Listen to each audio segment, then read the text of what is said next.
네, 마태복음 7장 7절에서 8절인데요. 그렇다고 시간이 좀 먹는 건 아니니까 천천히 가죠. 마태복음 7장 우리 같이 보겠습니다. 마태복음 7장 7절에서 8절 우리 너무나 잘 아는 말씀인데요.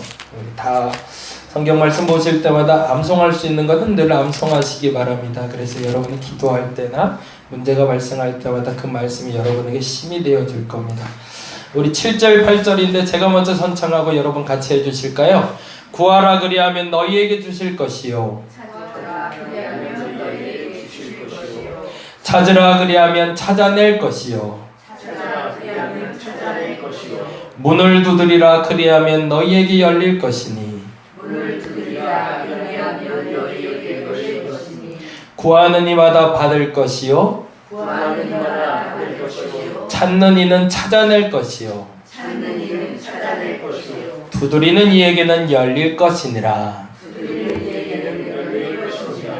아멘, 아멘. 함께 예배할 수 있어서 참 감사합니다. 지난주는 조지 밀러라는 분 이야기를 했어요. 칸 채우기를 저희가 매일 예배 때마다 해요. 이게 제가 언젠가 전도사 때 아마 했던 것 같은데 하다 보니까 설교가 길어지면 자더라고요. 그래서 못 자게 하는 방법이 뭘까? 그러니까 손에 연필을 들게 하면 졸다가도 일어나서 또 적더라고. 그래서 빈칸을 많이 만들어 놓고 적게 하는 습관을 94년도에 시작을 했던 것 같아요. 중고등학교 아이들을 데리고. 근데 저 나름대로도 찾을 수 있는 계기가 됐던 건 뭐냐면 문장을 볼 때 문장의 주제가 뭔지를 찾는 것이 굉장히 중요한데 우리가 그걸 잘 못 찾을 때가 있거든요. 그래서 그걸 찾을 수 있도록 도움을 드릴 수가 있어요. 예를 들면 제가 요즘 듣는 인터넷 강의가 하나 있는데 거기서 그런 얘기가 나와요. 제가 이렇게 얘기하면 안 되겠구나. 난 결혼을 했으니까. 그러니까 예를 들어서 우리 이정민 전도사를 합시다. 결혼 안 한 사람으로 해야지. 우리 이정민 전도사가 한 여자친구를 좋아하고 있어요. 근데 그 여자친구가 철수라는 한 남자를 또 좋아하는 거예요.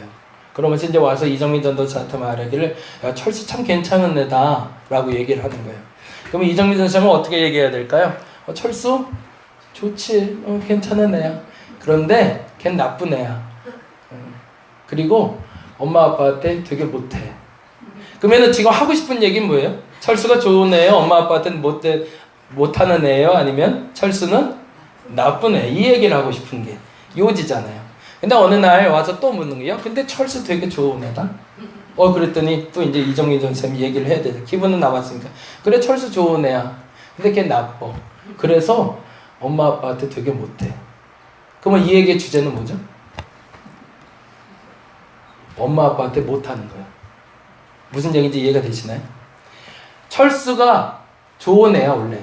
근데 걔는 나빠. 그리고 엄마 아빠한테 못해 라고 얘기했을 땐 이 세 가지 문장의 주제는 철수는 나쁜 애예요. 그런데 철수 괜찮아. 근데 걔 나빠.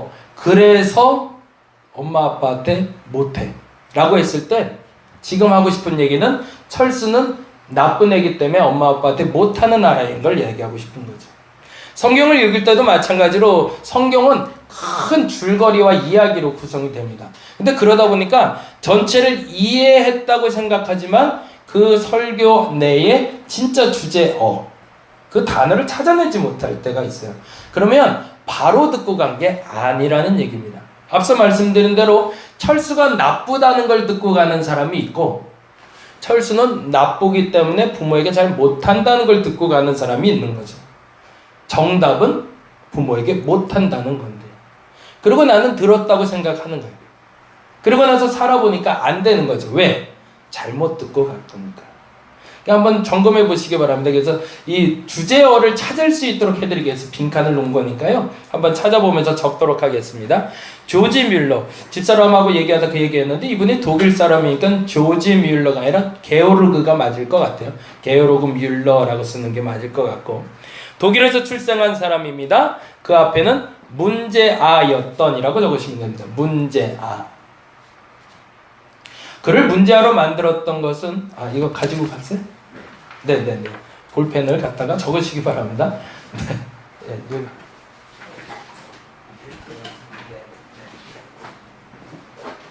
문제였던 그는 1825년 11월 무릎을 꿇고 기도한 한 그리스도인의 모습에 감동을 받아 회심하게 된다. 이 세 가지가 저 같은 중요한 단어라 체크를 하라고 드리는 거예요.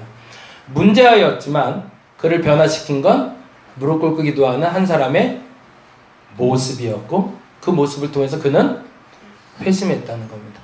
내가 무엇을 해서 사람이 바뀌는 것이 아니라 내가 하나님 앞에 바로 살고 있으면 바로 살고 있는 나를 통해서 누군가가 변화될 수 있다는 겁니다. 누군가를 억지로 변화시키려고 애쓰지 않으셔도 됩니다. 그건 하나님이 하실 일, 나는 하나님 앞에 바로 서 있기만 하면 되는 겁니다. 1835년 할레 대학을 졸업한 그는 또 찾아봅니다. 평생의 소원.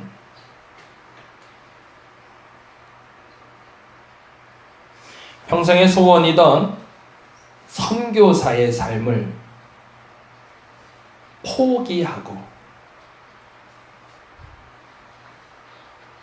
평생의 소원이 선교사였는데 그 삶을 포기하고 영국으로 건너가 브리스톨에, 이건 조금 단어가 긴데요, 의도와는 다르게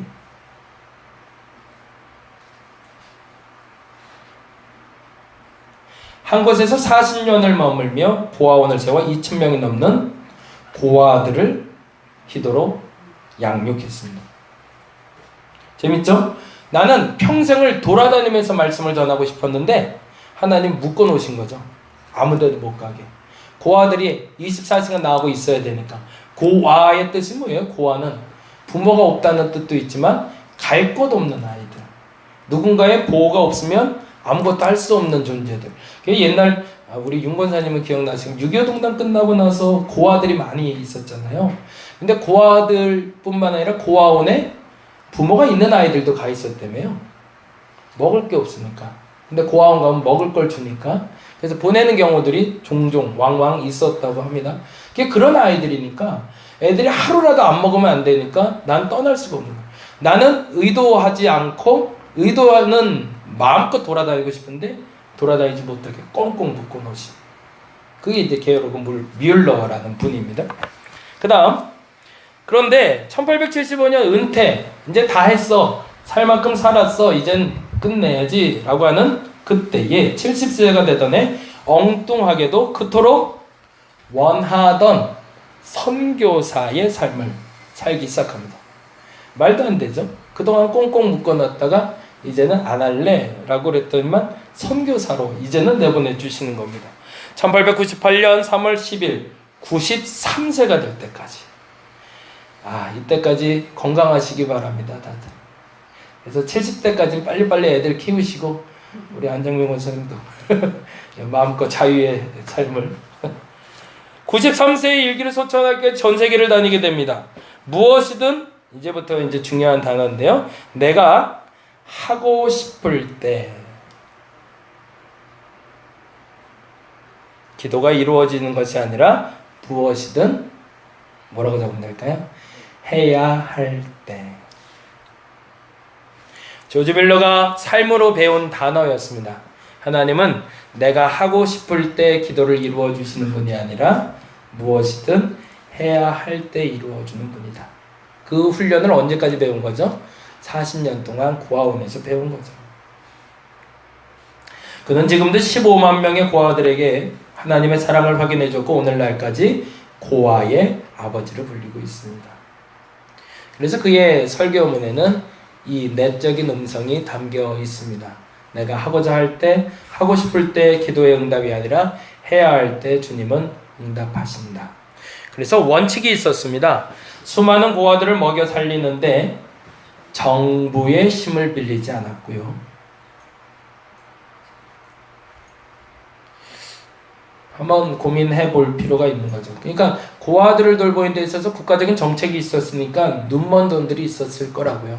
가져올 수 있었는데 그거 안 했고요. 두 번째는 특정한 부자에게 손을 내민 일도 없었다고 합니다. 지난주에도 말씀드린 것처럼 그때 당시에는 예수를 믿지 않아도 믿지 않는 사람들 중에 기부 문화를 통해서 본인의 의의를 드러내려는 사람들이 있었는데 교회가 아니더라도 어디든지 기부할 수 있는 사람들을 끌어다가 그 돈을 끌어와서 좋은 일을 하기도 했지만 본인의 이득을 챙겼던 사람들이 있었던 거죠. 순수하고 온전하게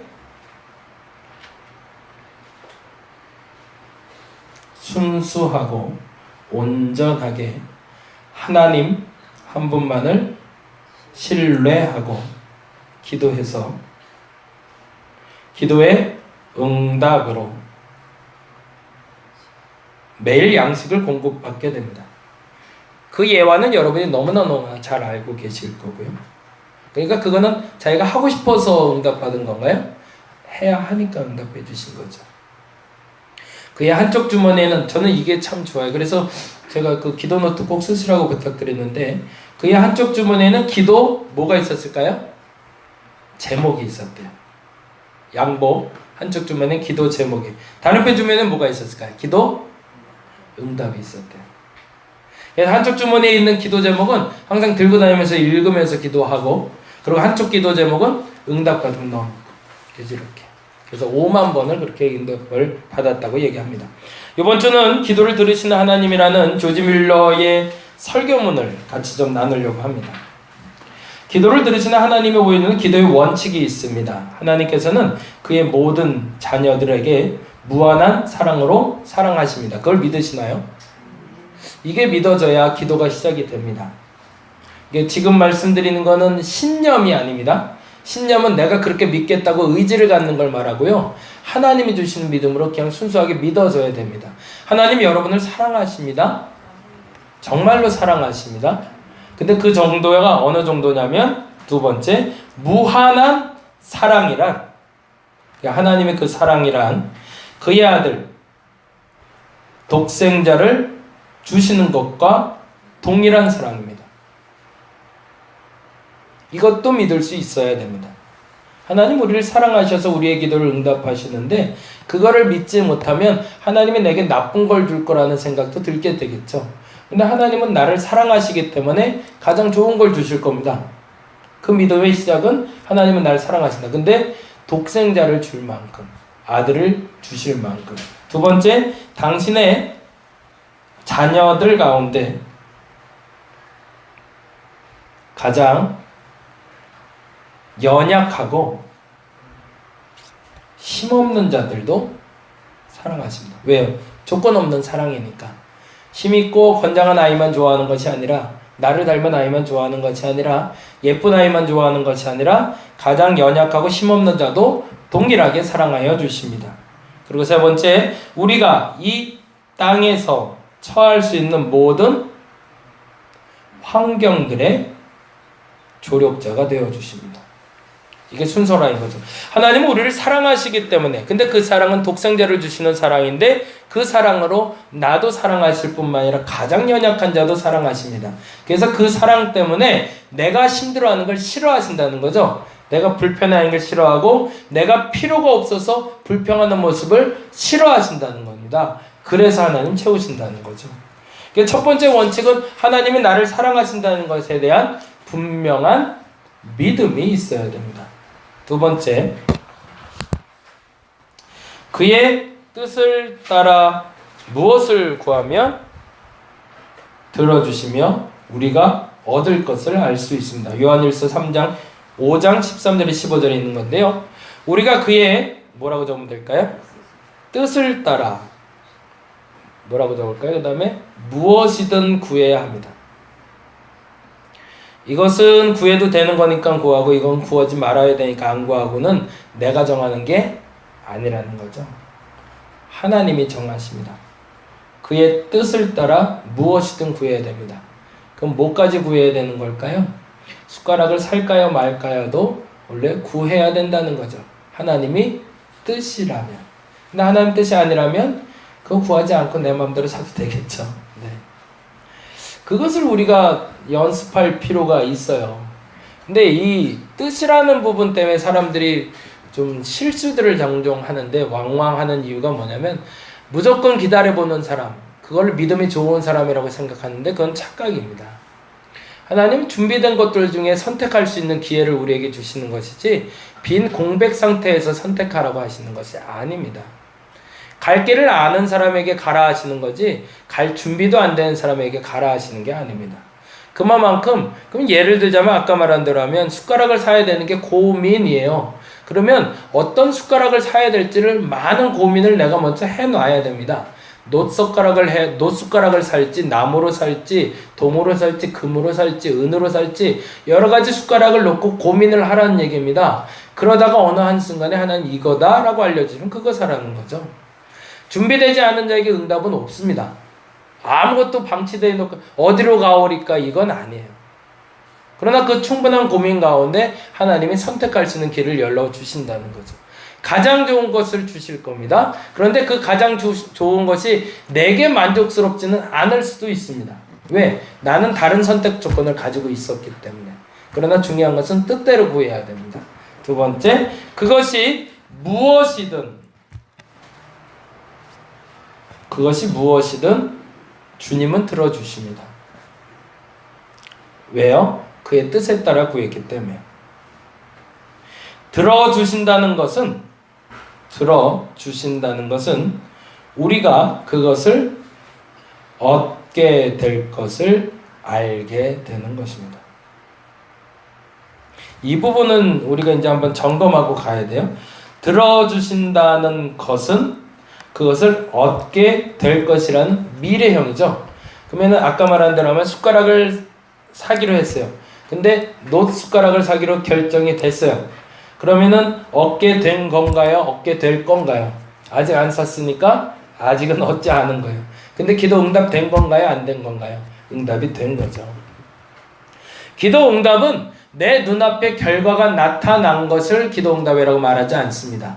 기도 응답은 마음에 확신이 서는 상태를 말하는 겁니다.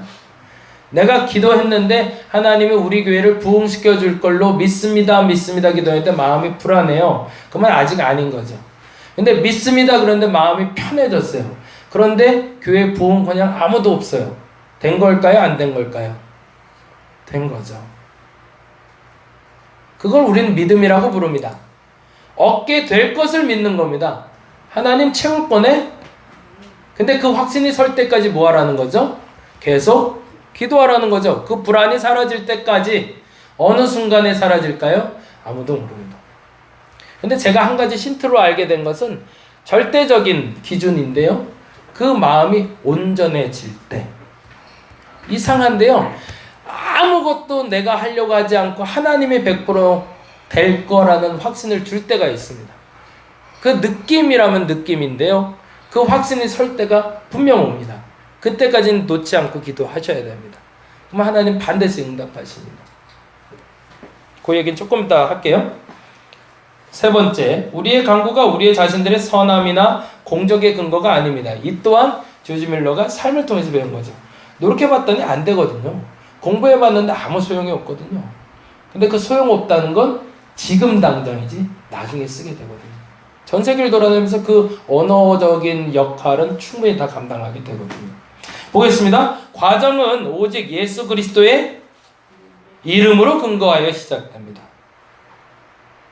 박 지사님이 정답을 잘 맞히시네요. 예? 척척척척 맞춰가시네. 과정은 오직 예수 그리스도의 이름에 근거해서 시작이 됩니다. 결론은 아들로 말미암아 영광 받으시게 하기 위함입니다.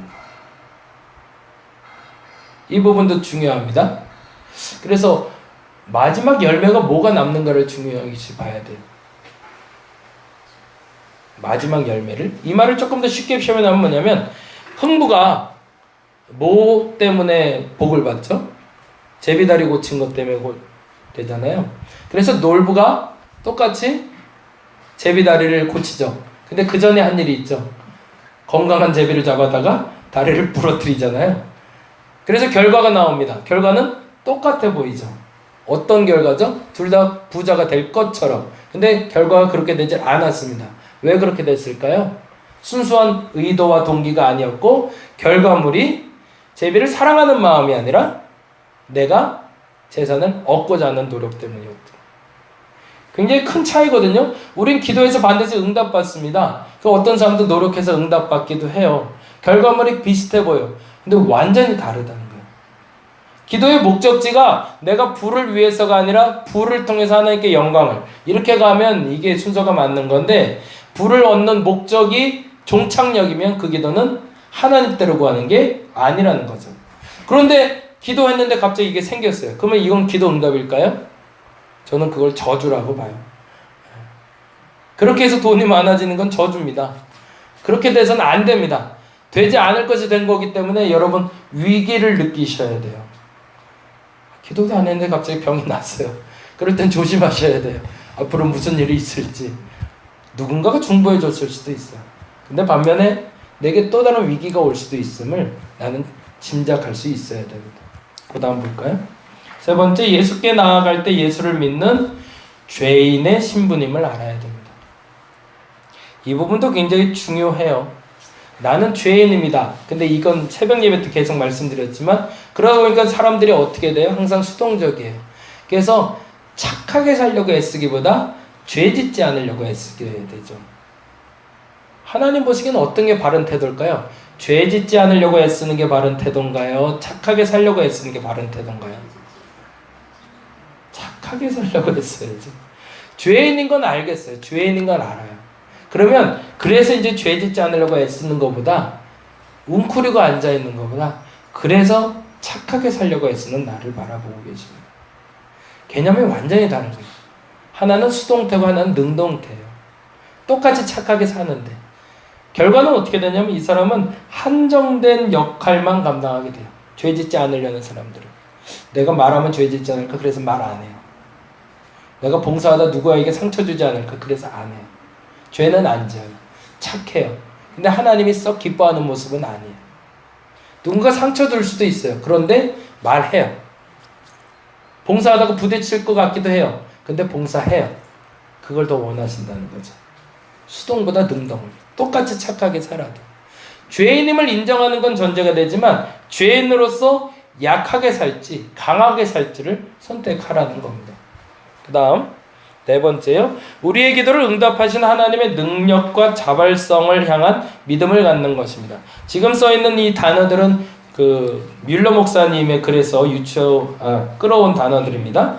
기도한 것들은 하나님의 시간에 반드시 얻게 됩니다. 이 말이 저는 너무너무 좋아요. 그래서 이분도 역시 기도하는 분이었구나 라는 걸 알게 되는 게, 하나님의 시간은 반드시 응답하십니다.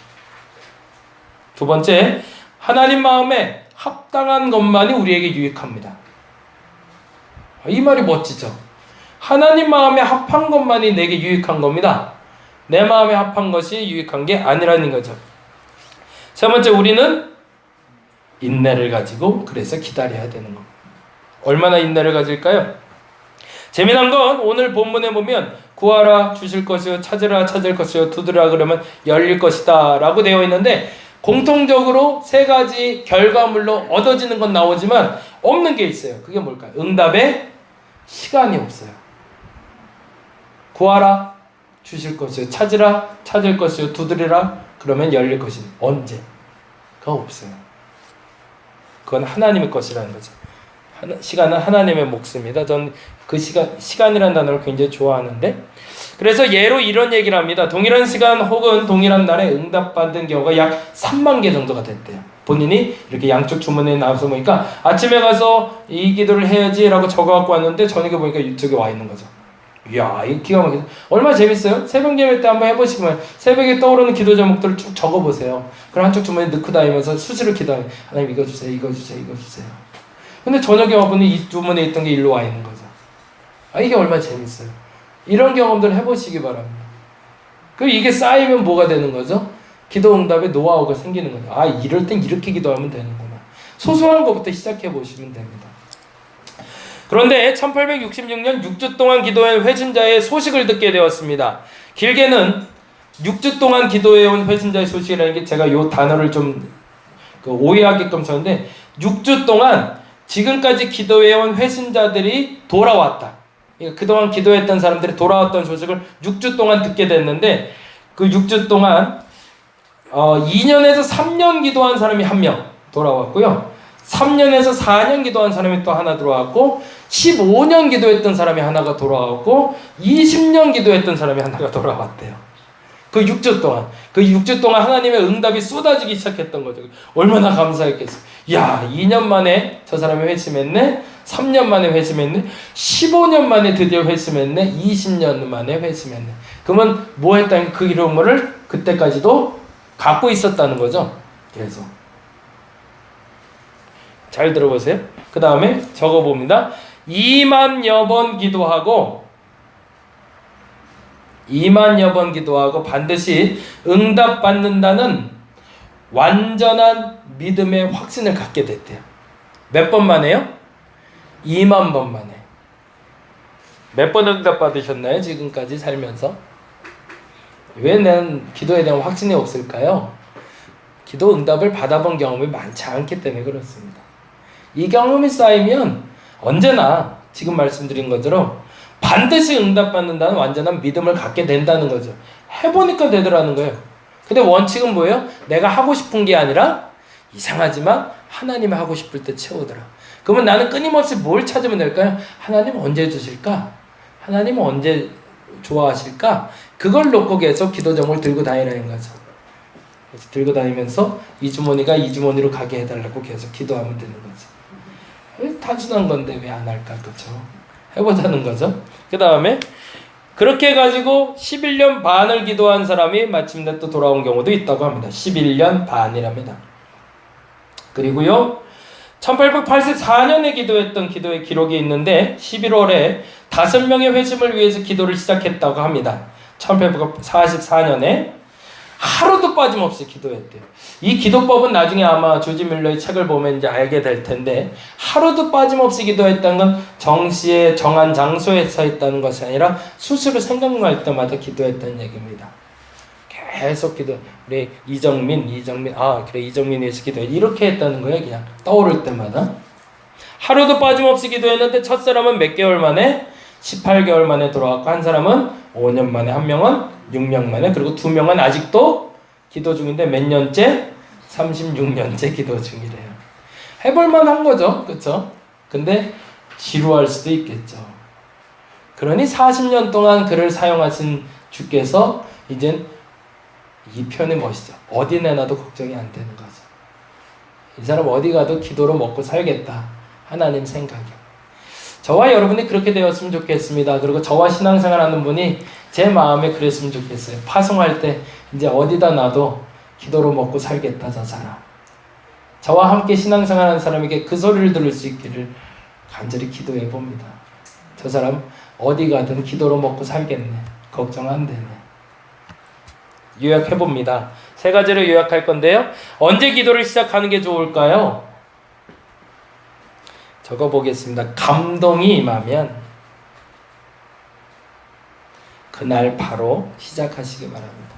감동이라는 건 뭘까요? 머리로 생각을 주실 때가 있고 느껴지게 하실 때가 있고 떠오르게 하실 때 그때는 무조건 일단 적어놓고 시작하시기 바랍니다.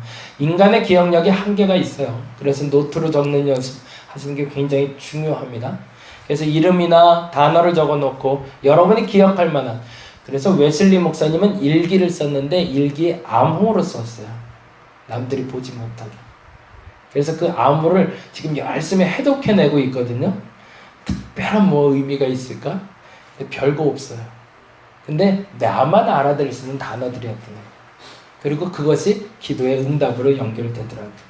여러분만 알아보시면 됩니다. 남들은 못 알아봐도 돼요. 그냥 기억하면 누구예요? 그러면 돼요.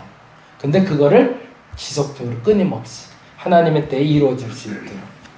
2번째, 언제 멈출까요? 이게 아까 말씀드린 건데 반드시 응답받는다는 완전한 믿음의 확신을 가지고. 조지 밀러는 몇 번 응답받았을 때? 2만 번 응답받았을 때 이 확신이 왔댔는데 여러분 언제 오신지 한번 해보세요. 언제쯤 오겠죠? 언제쯤 그 완전한 믿음의 확신이 생길 때까지 기도하셔야 됩니다. 그런데 이건 수시로 여러분이 경험할 거고요. 응답될 때까지 기도하셔야 됩니다. 반드시 응답받는다는 완전한 믿음의 확신을 가지고 응답될 때까지 기도하시기 바랍니다. 마지막 세 번째, 어떻게 하여야 될까요? 지금 첫 번째 말씀드린 대로 무한한 뭐를요? 사랑을 믿고 그의 뜻을 따라 하나님의 영광을 위해서. 요 번째는 한번 적용해 봤으면 좋겠습니다. 저희가 이제 거룩한 습관이라고 해서 기도 노트를 나눠 드리고 있는데요. 그걸 가져가서 하셔도 되고, 아까 말씀드린 대로 쪽지 한 장도 좋을 것 같아요. 저희 개척했을 때 제가 제일 먼저 했던 건 포스트잇을 사용했거든요. 그래서 이제 방문자들이 올 때마다 상담하고 포스트잇에 적어놓고 그걸 붙여놓고 기도를 했어요. 그래서 이게 응답되나 안 되나 이렇게 볼 수 있도록 날짜 적어놓고 했는데, 포스트잇도 좋을 것 같습니다. 여러분이 용이한 방법으로 하시는데 항아리를 두 가지를 준비해도 괜찮을 것 같고 박스를 준비해도 괜찮고, 그래서 주변에 두 가지 박스를 놓고 하나는 기도 제목, 하나는 기도 응답 해놓고서 기도를 한번 시작해 보시기 바랍니다. 그래서 하나님이 여러분의 기도를 어떻게 응답하시는지, 그리고 여러분이 알아야 될 거는 그 다음에 이쯤 되니까 내가 기도는 완전히 응답받는 거구나라는 걸 믿으면 확신이 생길 때까지 그 기도의 습관 한번 시작해 보시기 바랍니다. 기도하겠습니다. 한 10분간만 우리 같이 기도할게요. 죄송합니다. 제가 빨리 한다고 했는데 빨리가 잘 안 되네. 네. 같이 한 10분간만 우리 조용히 기도하고요. 그리고 우리 함께 식사 나누도록 하겠습니다. 너무너무 감사하고 12시에 우리 안정경 권사님도 식사하고 가세요. 아이 콩국수인데 후딱 먹고 가세요. 후딱 빨리 먹. 네? 산소 가셔야 돼요? 같이 먹고 가시면 좋은데 후회하실 텐데 안 드시고 가시면 엄청나게 후회하실 텐데.